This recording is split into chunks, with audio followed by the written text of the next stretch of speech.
Hello and welcome. In this video, I will show you how to use Google on your computer or laptop. This is for seniors or beginners who are new to computers. I'll speak slowly and clearly, and I'll show every step. Let's begin. First, double-click the browser icon, like Chrome or Firefox. Type google.com in the address bar at the top and press Enter. Move your mouse to the search box.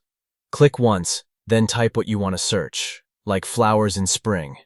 Press Enter or click the magnifying glass icon to start searching. Move your mouse over one of the results and left-click to open it. Click the back arrow in the browser to return to Google. Now let's search for images. Left-click on Images at the top. Move the mouse to the search box and left-click once. Type in flowers and press Enter or click on the magnifying glass. Move the mouse over the results and left-click. Click on the back arrow to return to Google.